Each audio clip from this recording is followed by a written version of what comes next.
Lions are probably the last thing you'd expect to find in Jerusalem. I mean, Israel's capital is renowned for its haunting beauty, its ancient landmarks and religious significance.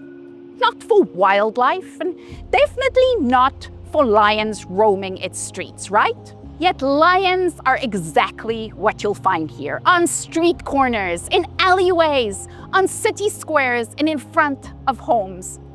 Even the emblem for Jerusalem's municipality marks park benches, flags, and manholes. Everywhere you look, the king of the jungle stands guard over the Jewish capital. And for very good reason.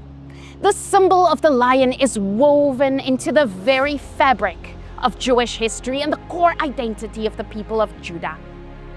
The Bible has more than 150 references to lions, many descriptive or metaphoric of Israel. In Numbers 23, when the Moabite king tried to pay the prophet Balaam to curse Israel, Balaam instead poured out blessings. Look, a people rises like a lioness and lifts itself up like a lion. It shall not lie down until it devours the prey. Then, in his lament over Saul and Jonathan, David remembered they were stronger than lions. But the most prominent comes from before the nation's official birth. The 12 tribes were yet a band of brothers when patriarch Jacob prophesied over each son from his deathbed. When he reached Judah, his fourth-born son, his words were surprising. Judah, you are he who your brothers shall praise. Your hand shall be on the neck of your enemies. Your father's children shall bow down before you. Judah is a lion's whelp. From the prey, my son, you have gone up. He bows down, he lies down as a lion. And as a lion, who shall rouse him? Now these are royal, powerful words. Words you'd expect for a firstborn, not a fourth. But Jacob went even further. The scepter shall not depart from Judah, nor a lawgiver from between his feet.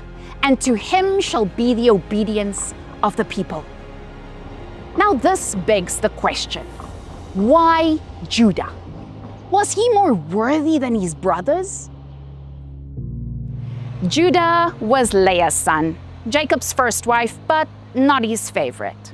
Jacob favored Rachel, who bore Joseph, who was Jacob's favorite.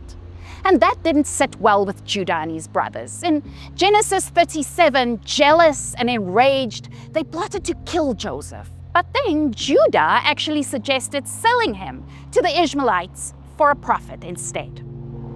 Then, in the next chapter, Judah marries a Canaanite woman, loses 2 wicked sons to God's judgment, and then sleeps with his daughter-in-law Tamar, thinking she's a prostitute. Now that's not what we'd call godly royal acts, right? So is Judah truly the brother most worthy? But Judah's story doesn't end with disgrace. Years later, famine drives the brothers to Egypt for grain. Joseph, he recognizes them, but they don't know him. He tests them by planting his cup in Benjamin's sack, threatening to enslave him. Now this parallels an earlier crisis. Judah once couldn't tolerate Joseph as Jacob's favorite and plotted to remove him. But now, with Benjamin at risk, Judah steps forward in a redemptive act of self-sacrifice, offering to become a slave in Benjamin's stead. So when Jacob blesses his sons years later, he addresses Reuben first, then Simeon, then Levi, acknowledging their failures. Reuben's instability, Simeon and Levi's violence. So yes, the first 3 sons proved unworthy heirs, sure. But Judah? More worthy than Joseph? The Bible never says exactly why Judah was chosen above his brothers. But throughout Scripture, God chooses unlikely people to accomplish his tasks. Judah plotted betrayal, but later offered to sacrifice himself to save another. Jacob blessed him, and God wove him into his redemptive story. Through Judah, we see the pattern of God's grace, using fallen, imperfect people to bring about his perfect plan. From Judah's line came Kings David and Solomon. That same lineage included Rahab, a prostitute, and Ruth, a Moabitess. And centuries later, Jesus was born from the tribe of Judah, the Messiah called the Lion from the tribe of Judah. Jacob's prophecy was fulfilled. The scepter shall not depart from Judah. Following Jacob's proclamation, the lion became the symbol of the tribe of Judah, an icon echoing through generations. And when the children of Israel entered the land, the city we now know as Jerusalem, it formed part of Judah's portion of the Promised Land. And generations later, when the kingdom split, the southern part became known as Judea, after Judah, and its people, the Yehudim, or Jews.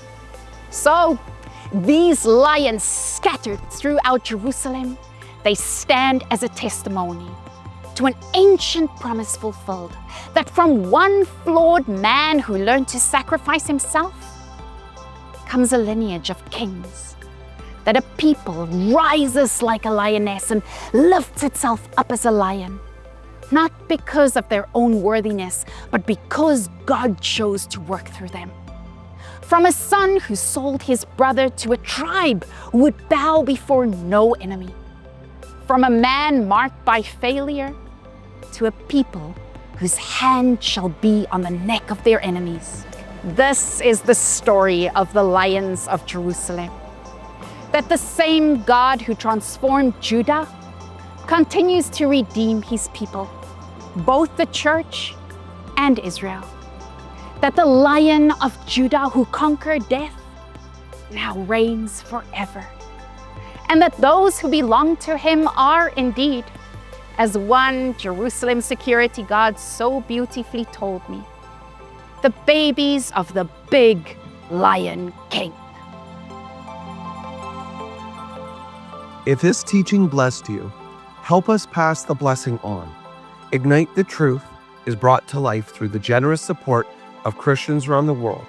Partner with us, share it widely, and get ready. Another teaching from Israel is coming your way next week.